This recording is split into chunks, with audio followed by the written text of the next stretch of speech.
I've been to Puffy's house. No, I didn't see none of the stuff they said in that trial. I walked to that living room, house was clean, traction on the floor, nothing slippery, walk right through. Perfectly normal evening. The only thing, in hindsight, I didn't think about it until after I found all that stuff out, but we was on his back patio, we was drinking and laughing, talking, and then Puff starts swirling his drink like this, and he goes, "So Dave, what are you into?" You know me, I was like, I don't know, books, video games, I didn't know there was my big chance to Cassie.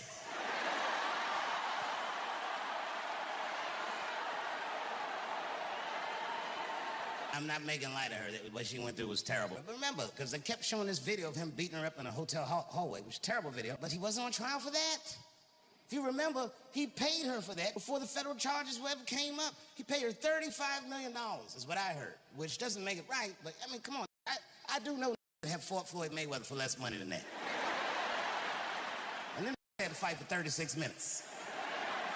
But Cassie is a gangster. She did something that I wouldn't wish on my worst enemy. She had to testify about her sex life. Boy, that's tough. God save us all from that. Anything you say about sex publicly is going to sound bad. Even if you're talking about your wife face to face. If the judge is like, "Did you your wife face to face?" "Yes, Your Honor, I did." "But could you describe the..." "Well, yes, I looked at her in her cold, bored eyes, and then I pulled those big panties aside, and it's like a bush that just screams, 'I don't give a f**,' and I just, you know what I mean, just power through it, you know what I mean?" Cassie had to do way harder than that. Them questions, they was asking her all kinds. "Did Sean Combs pee in your mouth?" I was like, oh my God. She didn't hesitate. "Yes, Your Honor, he did. I'm sorry. I don't like talking about this, but I'm gonna do it. He got mad because I said, well, you know, maybe Puff will get off. And I said, I hope so. And the crowd was like, boo. Look, it's not that I think Puff is right, but when I got attacked in LA at the Hollywood Bowl, people forget Puff was the guy that tackled my attacker. He saved my life. It's hard to be mad at after that. I had security that night, but you know what I mean? They just wasn't ready. They had some slippery shoes on or something. They ran out. All them slipped and fell, and Puffy got my attacker and tackled him. And then years later, when I heard about that baby oil, I was like, what did those slip on? 1,000 bottles of baby oil, that's a lie. Remember, he wasn't on trial for having 1,000 bottles of baby oil because it's not a crime to have 1,000 bottles of baby oil. It's gross. It's not illegal. Somehow this country went wrong. I've narrowed it down to a specific dude. It has something to do with Jack Johnson, the first black heavyweight champion of the world. And the heavyweight championship, to this day, is the most prestigious title in sports. But in 1908, only white fighters had that distinction. But because no white fighter would give any black person the opportunity to lay their hands on them. And a guy named Tommy Burns became heavyweight champion. And Tommy Burns was an anomaly. He was Canadian. And he said, I am the heavyweight champion of the world. He's Canadian. You know how they are. He was like... He said, I am not the champion of Canada. I am not the champion of white men. I am the heavyweight champion of the world. And I will defend my championship against all comers. And boy, Jack Johnson got the opportunity to fight for the heavyweight championship of the world. Now, you think that Americans would root for Jack Johnson because he was an American. No, this was blacker than Wesley Snipes. And Jack Johnson stepped in the ring and towered above him. And, you know, he beat Tommy Burns. Before Tommy Burns, the heavyweight champion, had retired. It was a man named Jim Jeffries. And everyone said Jack Johnson's not the real champion. They said Jim Jeffries is the real champion. And it's a good thing he's not fighting him. He'll beat your black ass. So Jack Johnson called out Jim Jeffries. And Jim Jeffries was in a parade in London. And Jack Johnson stepped out of the crowd. He said, I say, old boy, I sure would like to give you a wallop. And Jim Jeffries just looking at him like the... And then Jim Jeffries was in a parade in Sydney, Australia. And Jack Johnson stepped out of the crowd again. I say, old boy, I sure do want to give you the old one, too. Jim Jeffries was looking like, how does this have a passport? After months of persistence, Jim Jeffries relented. This is where the phrase, the great white hope, came from. They were dying to find any white man that could put this in his place. I'll tell you what, on the 4th of July, Jim Jeffries was not the guy. Jack Johnson his ass up, put him away with a vicious right hook, and you see Jim Jeffries and the footage start to fall, but then the film cuts off because they didn't want any imagery of this knocking out their hope. All over the United States, there were riots, white riots, where they killed many black people to make sure that the rest of these knew their place. Because Jack Johnson was the first black person to physically confront the color line and win. And here's the punchline. He didn't just leave the arena with his life. He left the arena with his life and a white. Man, the audacity. Every great black fighter celebrated Jack Johnson. And they came to Jack Johnson, they said, Jack, congratulations. Can I get a title fight? And Jack Johnson, just like his white predecessor said, I don't fight black fighters. I'm in the business of beating up white guys. And one after another, they lined up with the great white hopes. Jack Johnson would vanquish them all. In fact, it took an act of Congress to stop him. Congressman named Mann from Illinois came up with an act called the Mann Act. The Mann Act is the law that says it is illegal to take a woman across state lines for the purposes of debauchery. Jack Johnson got tried, prosecuted, convicted of the Mann Act, fled the country, was on the run for years, and it ruined his life. Before he died, this is one of my favorite quotes that any American ever said. He said, I risk everything for my pleasure. You know, having freedom is one thing. Not having freedom is another thing. But using freedom that you don't have takes an enormous amount of courage, no matter how selfish you are with it. Jack Johnson is an American riddle. Charlie Kirk was alive and well. This is another reason it's hard to talk in America, because, you know, if you talk for a living and see Charlie Kirk get murdered that way, I'm gonna be honest, I was shook. I mean, Charlie Kirk is the wholesome white guy, and they killed this. I said, these whites, we've never seen them like this. They're playing for keeps. And remember, the next day in the news, when all the information was still shoddy, they came out, they were like, apparently there were transgender messages inscribed on the bullets. I was at home like, oh no! I'm dead as fried chicken! And then weeks later, they said what was written on the bullets. One of the bullets had Bella Chow, Bella Chow, Bella, Bella, Bella Chow written on it. Another bullet had written on it, if you're reading this, you're gay. I'm gonna need to see these bullets. How is this writing whole paragraphs on bullets? How big are these bullets? What is this, watchmaker? He can inscribe all this on a bullet? And this is why I feel for Charlie Kirk's fans, because I know what it's like to see someone you look up to and admire gunned down by a nobody. Oh my God. It's so hard to accept that. When I got off stage, T.I. was backstage with a friend of his that I didn't know. I just knew his friend was somebody because everyone was acting all excited that he was back there. So I asked him, I go, yo, Tip, who's your man? And he's like, oh, that right there? He goes, that there is the future of hip-hop. And I was like, well, you just calm down. So then I asked the dude, I said, yo, my man, I said, what's your name? And the dude looked over, he said, I'm Nipsey. This was Nipsey Hussle. That night, me and T.I. and Nipsey went out, and we had a blast. Good time, not a freak-off fun, but fun. So much so, when I got home from the road, my wife always asked me, she goes, Dave, how was your trip? Normally, I'm just like, it was good. But this time, I was like, babe, I met the coolest. I said, this is younger than me, but it's like he's older than me. And she's like, what? She goes, what does that mean? I was like, I don't know. He's like, it's like hanging out with a fortune cookie. This nigga just had an answer for everything. I told her all about Nipsey. What was funny about it is years later, I saw Nipsey's widow, and she pulled me aside. I'd never met her. And she said, I just want to tell you that my husband loved you. He said he met you in Atlanta, and you had a wonderful time. I said, boy, that's crazy. We sure did. Not long after I met Nipsey, I was in L.A. doing a show. And then after the show, I got a text from a guy that says, I'm at a party you need to be at. And I was like, I'm going to go to bed. And he's like, no, you have to come to this party. So I'm thinking this must be the freak off, finally. And the party was at a place that I'd been to a million times, so I wasn't excited about being in that place. But when I walked in, it just was different. It was popping. And turns out that the party was for Nipsey. Nipsey had been nominated for Rap Album of the Year, and everyone that he would have ever respected was at the party. T.I. was there, Snoop was there, Jay-Z was there, Puffy, before we knew he did all that stuff, was there.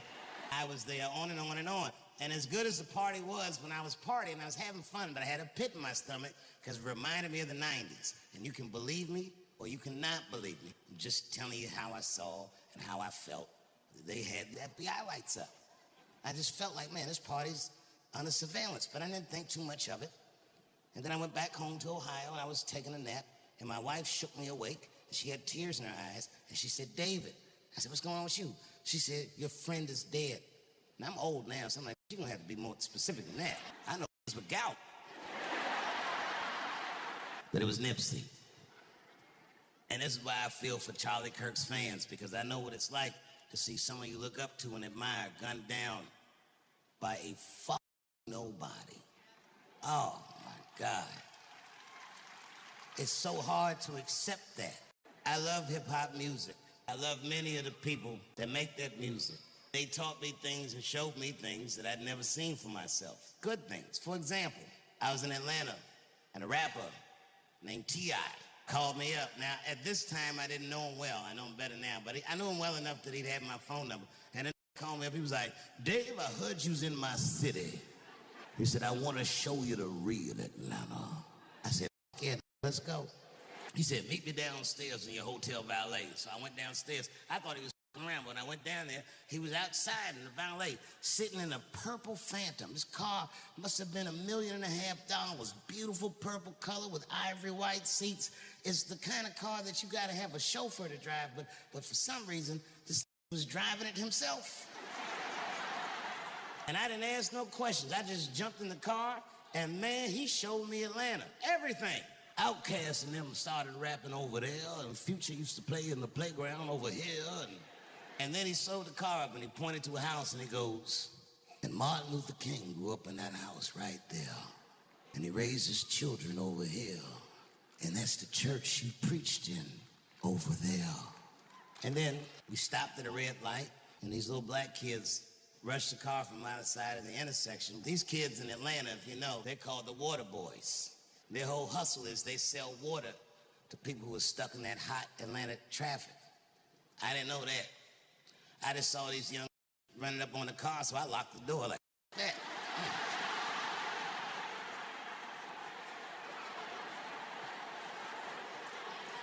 T.I. rolled his window down, started giving the kids orders. Slow down, don't just run up on somebody's car. You don't know what they got in there.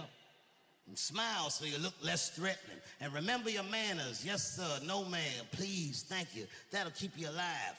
And keep that condensation on that water so it looks refreshing and delicious. And then that kid realized that he was talking to a legend. He said, oh my God. He said, thanks, T.I., and held his hand out for some money. And that T.I. looked at him and said, I done gave you the game, and rolled up the window and drove away.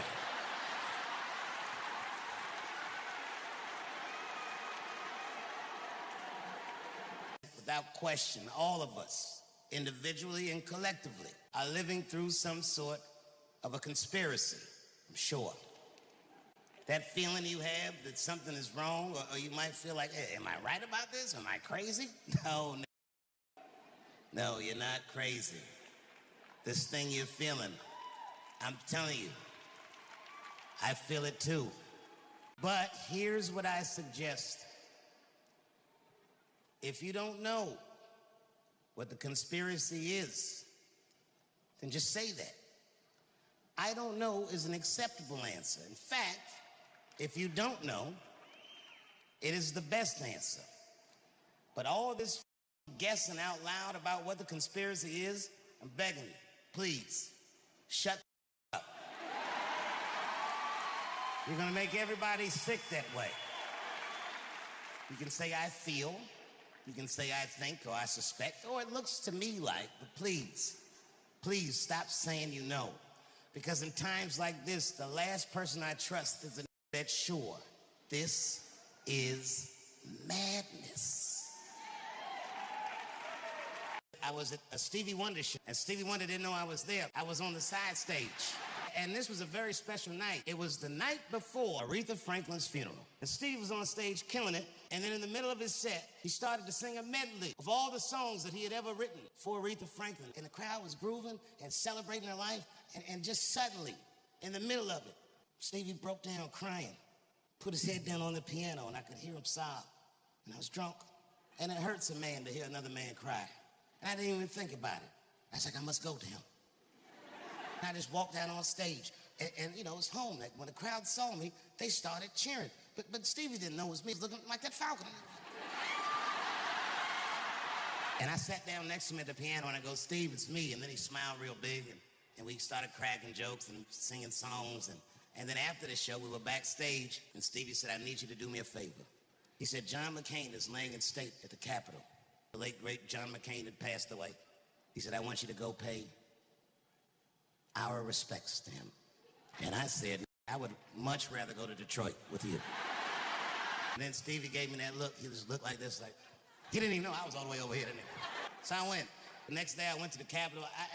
I don't do this for anyone but Stevie Wonder. He can tell me to do anything within reason. The only thing he's told me to do that I won't do is stop smoking. That I won't do yet. But I did it. I waited in line, and then I got all the way up to Senator McCain's casket, and I was just like, Stevie Wonder sent me. Goodbye, and I just walked off. That's what he wanted to say. I did it. A lot of people don't know the only reason that Martin Luther King's birthday is a holiday is because the King family and Stevie Wonder lobbied very hard and very long for that holiday. People forget that what they call Black Happy Birthday, the Stevie Wonder Happy Birthday, was a protest song about making the King holiday a reality. Happy birthday to you. Happy birthday to you. Happy birthday. And it was so effective. Finally, the Senate voted on it. 99 out of 100 senators agreed to make that birthday a holiday, except for one, John McCain. The guy that Stevie sent me to say goodbye to. What a great man Stevie Wonder is. How much this country could learn from a man like that. I seen Mick Jagger from the Rolling Stones at a party. I asked that and I said, yo, Mick. I said, Mick, you gotta come to Ohio and play my club. And he was into it. He was like, all right. He said, all right. I like playing clubs. But tell me about the town. I said, well, what do you want to know? And then he looked at me like you know, Mick Jagger look. He said, are there girls there? I lied right in his face. I was like, yeah. He knew something was wrong. He's like, no. Come on, Dave, you know, like the kind of girls that I like. I said, Mick, I don't know what kind of girls you like. And he said, you know, you've heard my music. Are they white with dirty feet? I said, Mick, you are going to love this place. Mick, these will put a ring around a public pool. Dirty hippie, that's what I'm dealing with. P. Diddy Combs has been under surveillance for at least 30 years. But just now they noticed that he racketeers and beats up. I bet you, if he was doing all that, I bet you they seen him doing it for a long time. It was strange in his case. Nobody called the police, except for Kid Cudi.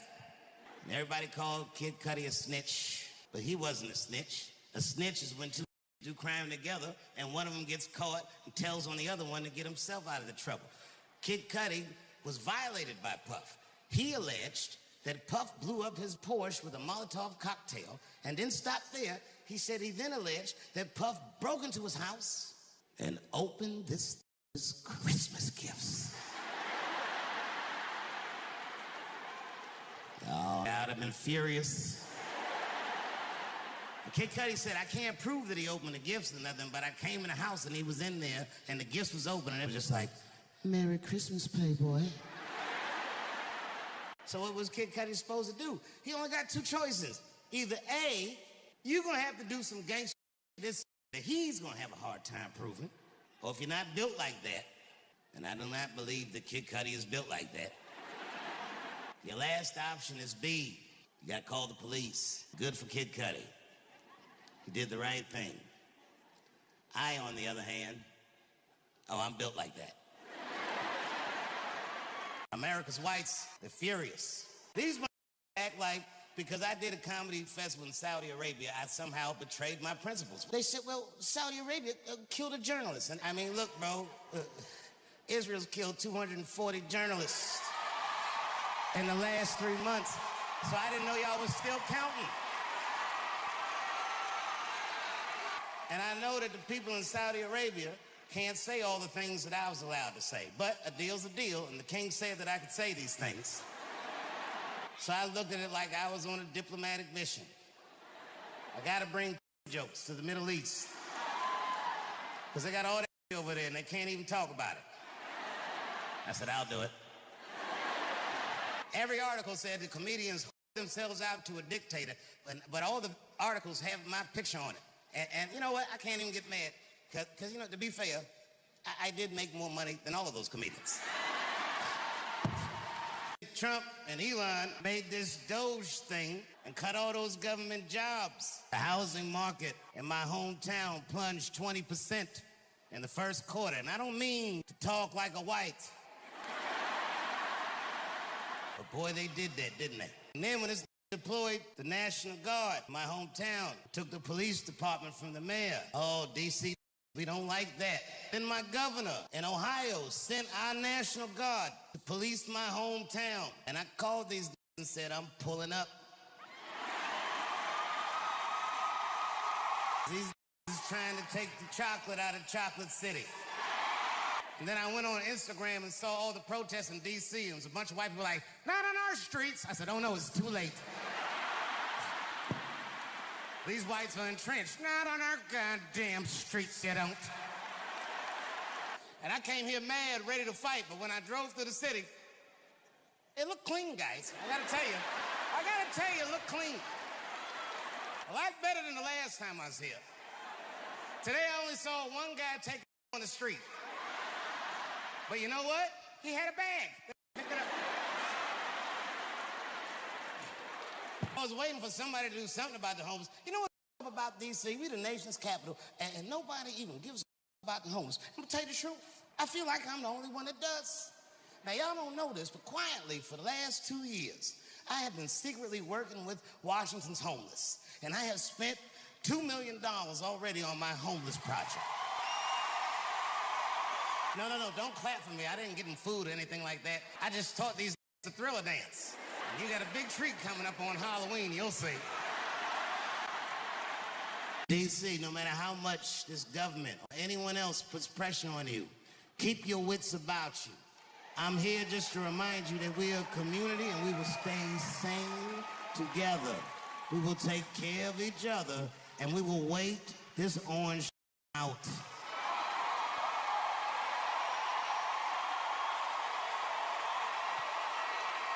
These motherfuckers act like because I did a comedy festival in Saudi Arabia, I somehow betrayed my principles. Well, no, I know I didn't. I know. No. No, come on, everybody, let me do this. Now, everybody, calm down. First of all, they said, well, Saudi Arabia killed a journalist. And rest in peace, Jamal Khashoggi. I'm sorry that he got murdered in such a heinous fashion. But, and no buts, like, you know, period. And also, I mean, look, bro, Israel's killed 240 journalists in the last 3 months. So I didn't know y'all was still counting. In the news, I've been getting a lot of grief. Again, because I did a comedy festival in Saudi Arabia. Hear those cheers? That's black people. America's whites, they're furious. Boy, I gotta tell you something. I've never not felt guilty about something like I don't feel guilty at all. You know, and Bill Maher, the famous comedian, I've known Bill since I was like 18, 19 years old, and I've never said this publicly, but that guy. I'm so tired of this little smug commentary. These niggas clown me because I was on stage in Saudi Arabia. I didn't tell them to put this in the paper. I just said it on stage. I said it's easier to talk in Saudi Arabia for me than it is in America. And felt some kind of way. And I know that the people in Saudi Arabia can't say all the things that I was allowed to say. But a deal's a deal, and the king said that I could say these things. So I looked at it like I was on a diplomatic mission. I gotta bring jokes to the Middle East. Because they got all that over there and they can't even talk about it. I said, I'll do it. Oh, I stand 10 toes on that. Don't forget what I just went through. 2 years ago, I almost got canceled right here in the United States for transgender jokes. But I gotta tell you something. Transgender jokes went over very well in Saudi Arabia. Them niggas couldn't get enough of that shit. I was in the pocket. I was like, where have you been? Every article said the comedians hoard themselves out to a dictator, but all the articles have my picture on it. And you know what? I can't even get mad, because, you know, to be fair, I did make more money than all of those comedians. I don't even work at Netflix no more. You know what my new job is? I sit by the phone and wait for them Arabs to call me. Can I help you guys? What do you need? This was 1910. The hallmark of Jack Johnson's character was audacity. There's a story about him that's a legend that says that one night he was caught speeding down a country road and the police pulled Jack Johnson's black ass over. You know, this was 1910. He must have been flying 13, 14 miles an hour. The police said it costs $200 for speed on our roads down here. Back then, $200 was like getting a $50,000 ticket. Jack Johnson didn't hesitate. He gave him $400 and said, I'm coming back this way. Here is a very long commentary from a lady watching the video titled, Dave Chappelle on You Have to Come to This Party. You know, I've watched this clip so many times, and every single time, it hits me differently. It's one of those pieces of storytelling where you sit back and you forget that Dave Chappelle is even a comedian for a minute. You forget the stage. You forget the lights. You forget that he's probably wearing some expensive sneakers and that trademark leather jacket. He just becomes this elder, this guy who has lived 1,000 lives and is just trying to translate the universe for us. He starts talking about this party, and the whole metaphor just settles in your chest, you know? It's not really about a party.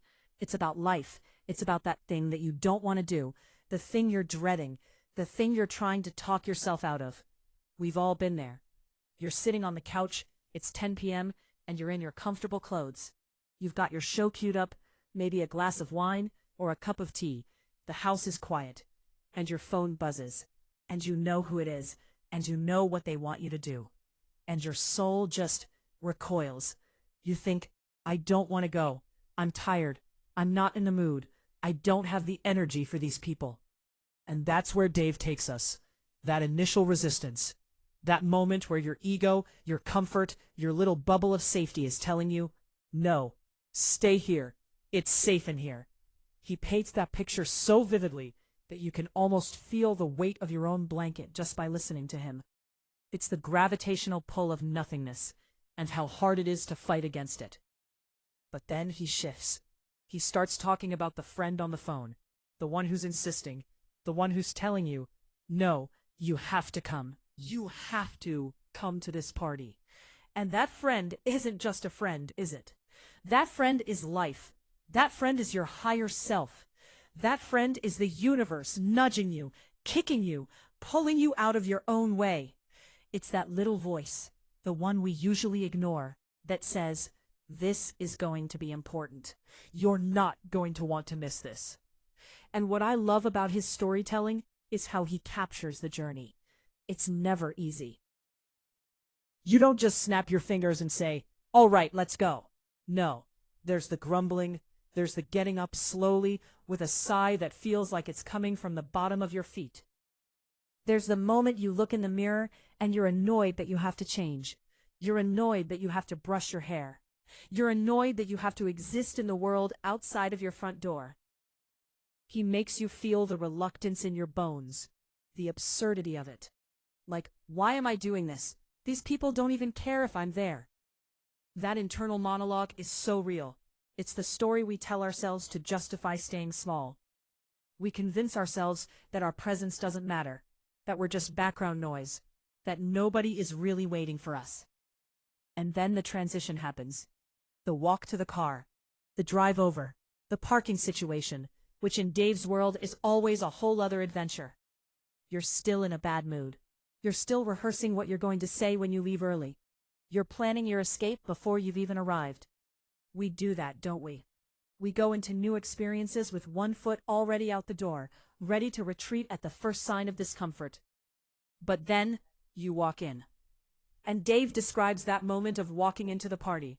The noise hits you first. The bass, the voices, the laughter, the smell of food and perfume and life. And in that first second, you hate it. You hate it because it's loud. You hate it because it's bright. You hate it because it's everything you were trying to protect yourself from. But then, you see them, the people, and not just any people, your people. The people who know you. The people who have history with you. The people who are genuinely, actually, unironically happy to see you. And Dave captures that moment of recognition. That moment where somebody yells your name across the room, and they're not being sarcastic. They're not being performative. They are genuinely, from the depths of their soul, excited that you showed up. That's the moment the alchemy happens. That's the moment the lead of your reluctance starts to turn into the gold of connection. You start to listen up. The tension in your shoulders that you didn't even know you were holding starts to dissolve. You accept the drink. You start to laugh. You start to remember why you know these people. You start to remember who you are when you're not in your apartment, alone with your thoughts. And this is where the commentary gets deep for me. Because Dave is talking about something more profound than just a party. He's talking about community. He's talking about the essential, primal, non-negotiable human need to show up for each other. In our modern world, we've been sold this lie that connection is digital, that a text is the same as a hug, that a like is the same as a laugh shared in a room. But it's not. It's not even close. There's a frequency to being in the same physical space as someone, an energy exchange, a vibration. You can't get it through a screen. When he says you have to come to this party, he's not talking about the FOMO, the fear of missing out on a good time. He's talking about something sacred. He's talking about the responsibility we have to be a part of each other's lives. He's talking about the fact that your presence changes the room.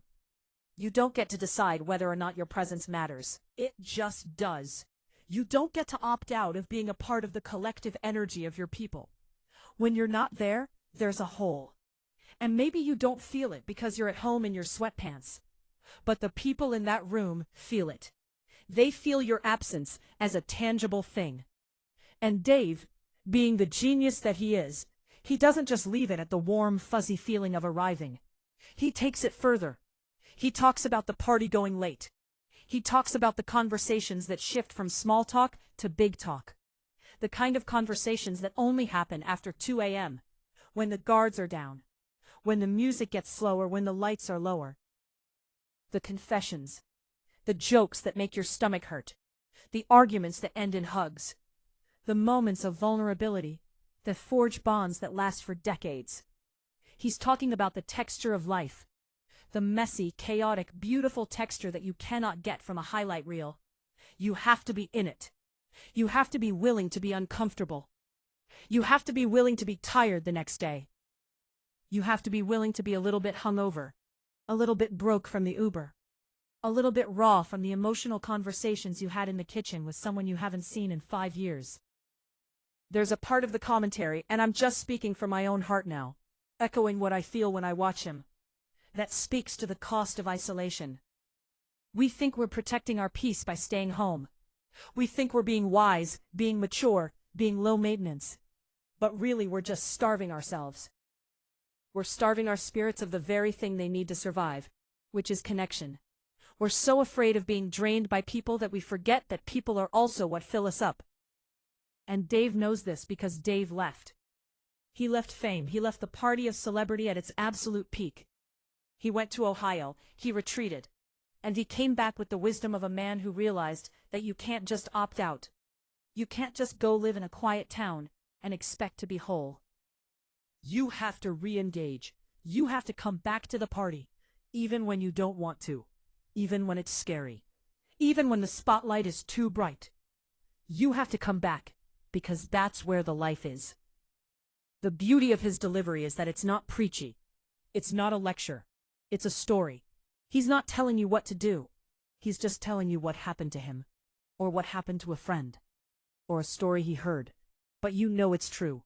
You feel it in your gut. You start scrolling through your own mental Rolodex, thinking about the parties you didn't go to, the weddings you skipped, the birthday dinners you bailed on because you were tired, the funerals you avoided because it was too hard. And you start to wonder, what did you miss? What jokes were told? What tears were shed? What bonds were strengthened? What love was declared? What moment of grace happened in a room that you weren't in because you chose the comfort of your couch over the inconvenience of showing up? That's the weight of this commentary. That's the long, slow burn of it. He's not just telling a joke about a party, he's holding up a mirror. He's asking us to examine our own lives, to ask ourselves, am I showing up, or am I hiding? And then just when you think he's done, he brings it home. He talks about the end of the party, the sunrise, the few people left standing, the feeling of being completely exhausted, but completely full. The feeling of looking at the mess, the empty bottles, the scattered shoes, the remnants of the night, and realizing that you were a part of something. You didn't just observe it. You were in it. You contributed to it. You are the history of that night. He talks about walking to the car as the sun comes up. The world is quiet. The birds are starting to chirp. And you're driving home, and you're replaying the night in your head. The arguments. The dancing. The hug that lasted a little too long with someone who really needed it. And you realize in that moment that you almost missed it. You almost said no. You almost let your exhaustion, your fear, your arrogance keep you from the very thing that now feels like the most important thing in the world. And you get home, and you take off your shoes and you fall into bed and you're smiling. You're smiling because you went. You're smiling because you overcame yourself. You're smiling because you were a part of something bigger than your own little world. That's the message. That's the commentary that sits with you long after the video ends. It's a reminder that life is the party, and we have to come. We have to show up. For the good ones, for the hard ones, for the boring ones, for the chaotic ones. Because the party doesn't stop for us. It keeps going. And if we keep saying no, eventually the invites stop coming, and then we really are alone. So every time I watch this, I find myself checking myself. I ask myself, what party am I avoiding right now? What invitation am I hesitating to accept? What friend is calling me, telling me I have to come, and I'm making excuses? And I try to be brave. I try to put on the shoes. I try to get in the car. Because I don't want to be the person who missed it. I want to be the person who showed up. And that to me is the genius of Dave Chappelle. He can take a simple concept, a party, and spin it into a philosophical treatise on existence, community, and courage. And he makes you laugh while he does it. But the laughter gets caught in your throat sometimes, because you know he's telling the truth. He's not just a comedian. He's the guy sitting by the fire, telling the stories that keep the tribe together, reminding us that we belong to each other. So if you're watching this, and you're thinking about that thing you're supposed to go to tonight, just go. Don't overthink it. Don't negotiate with yourself. Just go. Because you never know. That party you don't want to go to, that might be the party that changes your life. That might be the night you remember on your deathbed. That might be the night you find the love, the friendship, the closure, the joy you didn't even know you were looking for. And when you get there, and someone says, "I'm so glad you came," you'll know exactly what they mean. You'll feel it. And you'll be glad you came too. That's the commentary. That's the story. That's the lesson wrapped in a joke, wrapped in a truth. You have to come to this party. Here is another long commentary from a lady watching the video, titled, Dave Chappelle on, You Have to Come to This Party. I want to talk about something that nobody really talks about when it comes to this clip. And I've watched it enough times now, probably more than is healthy, that I think I've finally put my finger on what keeps pulling me back. It's not the punchlines. It's not even really the wisdom, though that's there in spades. It's the weight, the heaviness behind the lightness. Dave Chappelle carries something in his voice when he tells this story. And if you're listening close enough, you can hear it. You can hear the echo of a man who learned this lesson the hardest way possible. Because here's the thing about that party he's talking about. Here's what nobody wants to admit. Sometimes you go to the party and it's not fun. Sometimes you drag yourself off the couch, you fight the traffic, you find parking, you walk through that door, and the room falls flat. Sometimes the people you were hoping to see aren't there. Sometimes the energy is off. Sometimes you stand in the corner with a drink that's too warm, and you think, I knew it. I knew I shouldn't have come. And that's where most people stop.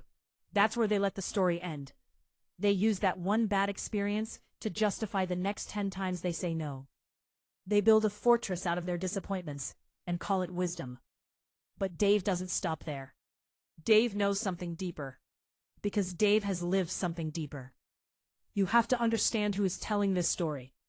This is a man who walked away from $50 million. $50 million. At the height of his power, at the moment when the whole world was begging for more of him.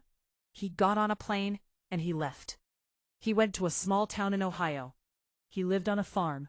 He stopped answering the phone. He stopped showing up. He threw the biggest party of his generation, and then he walked out the back door and drove all the way home. And the world didn't understand. They called him crazy. They called him difficult. They called him broken. They made up stories about him being in rehab, being in a mental institution, being lost. They couldn't comprehend that a man would willingly leave the party when he was the one everyone came to see. They couldn't understand that the spotlight, that bright, hot, hungry spotlight, was burning him alive. So he left. And for years he sat in Ohio, and he watched. He watched the party go on without him. He watched the comedians who came after him try to fill the space he left. He watched the industry move forward, producing content, manufacturing moments, churning out laughter that never quite reached the soul. And somewhere in those quiet Ohio nights, sitting on his porch or walking through his small town, he started to realize something. Something that would eventually bring him back. He realized that you can't hate the party just because you got burned at it once. He realized that leaving doesn't fix the loneliness. It just changes the shape of it.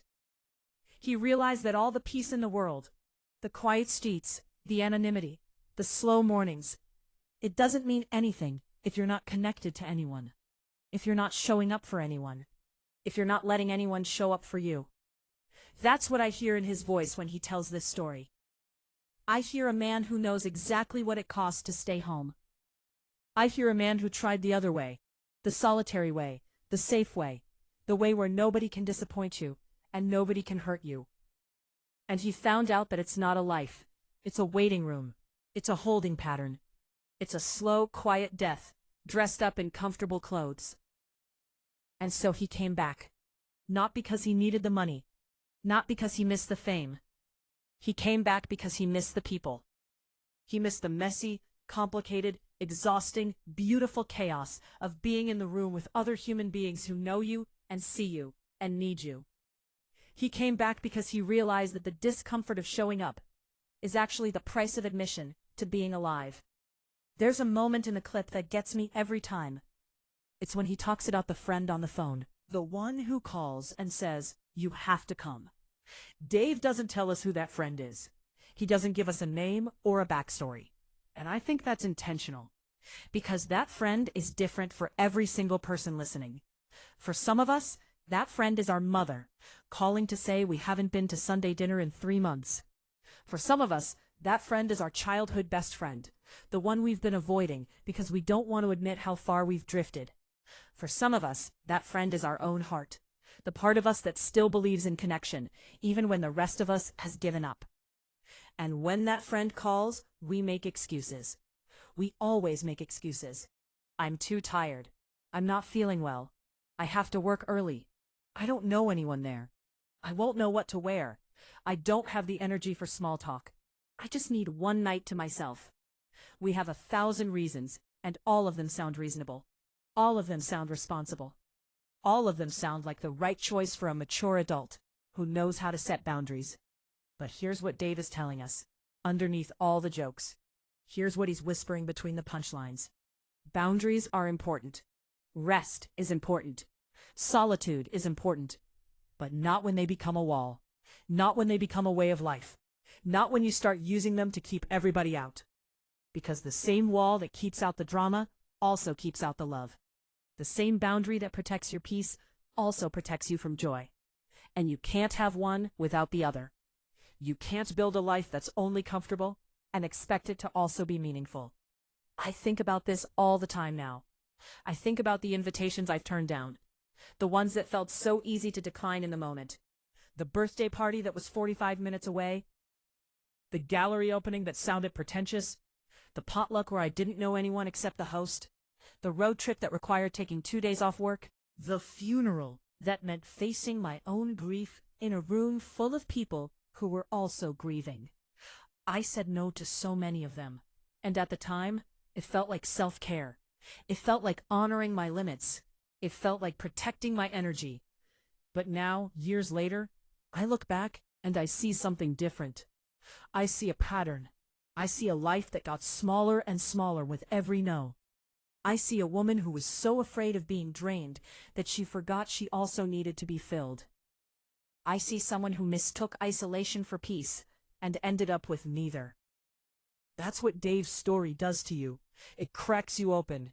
It makes you look at your own list of no's and wonder which ones were really wisdom and which ones were fear wearing a mask. It makes you wonder how many parties you missed that might have been the one where you met someone who changed your life, the one where you had a conversation that shifted something inside you, the one where you laughed so hard you couldn't breathe, and for just a moment, you forgot all the weight you've been carrying. The friends who said, "I really need you to come." The family members who said, "It won't be the same without you." The partners who said, "This matters to me." And I think about the times I showed up and the times I didn't. And the difference between those two columns is not small. It's not incidental. It's the difference between relationships that lasted and relationships that faded. It's the difference between being someone who is counted on and being someone who is counted out. Dave knows this because Dave has been on both sides. He's been the one who left, and he's been the one who came back. And when he came back different. He came back with a kind of urgency, a kind of presence that wasn't there before. He came back like a man who understands that the party doesn't wait for you, that the people you love won't always be there, that there is a limited number of nights, a limited number of gatherings, a limited number of chances to sit in a room with the people who matter and just be together. That's the undercurrent of this whole piece. Mortality, time, the clock that's always ticking. Dave doesn't say it directly because he's too good for that. He doesn't need to hit you over the head with the heavy stuff. He just tells you about a party and lets you find your own way to the deeper meaning. But it's there. It's in the way he talks about the late hours, the people who stay until the end, the morning light coming through the windows. He's talking about the finite nature of things. He's talking about how every gathering is a little funeral and a little birth all at once. A gathering is a moment that will never happen again. And if you're not there, you don't get it back. You don't get a replay. You don't get a second chance to be in that room with those people at that time. And maybe that's why this clip hits so hard. Because we live in an age where we think we can catch up later. We think we can watch the video, scroll through the photos, read the group chat, and that will be enough. We think we can experience things vicariously, and it will count the same. Being there is the only thing that counts as being there. Everything else is just watching. Dave Chappelle knows the difference between watching and being. He spent years in the spotlight being watched, and then he spent years in Ohio watching from a distance. And now he's back in a different way. He's back on his own terms, telling his own stories, deciding for himself which parties matter. And when he tells you that you have to come to this party, he's not just talking about a hypothetical event. He's talking about the party of life, the one that's happening right now, wherever you are, whoever you're with, the one that you're either showing up for or you're not. So I watch this clip and I let it sit with me. I let it work on me, and I try to be honest with myself about the parties I'm avoiding, the calls I'm not answering, the people I'm letting drift away because I'm too busy, too tired, too scared to reach out. I try to ask myself the hard question: what am I protecting myself from? And is it worth what I'm losing? Most of the time, the answer is no. Most of the time, the thing I'm afraid of, the awkwardness, the effort, the vulnerability, is nothing compared to the thing I'm risking. I'm risking connection. I'm risking belonging. I'm risking the chance to be one of the people who stayed until the end, who saw the sunrise, who helped clean up the mess, and walked out into the morning air knowing they were part of something real. That's what Dave gives me every time I watch this. He gives me permission to be uncomfortable. He gives me permission to show up even when I don't feel ready. He gives me permission to let the party change me, even when I wasn't sure I wanted to be changed. And when the video ends, I sit there for a minute. I let the silence settle. And then I reach for my phone, and I call someone back, or I text someone I've been avoiding, or I mark a date on my calendar that I was planning to leave empty. Because I have to come to this party. We all do.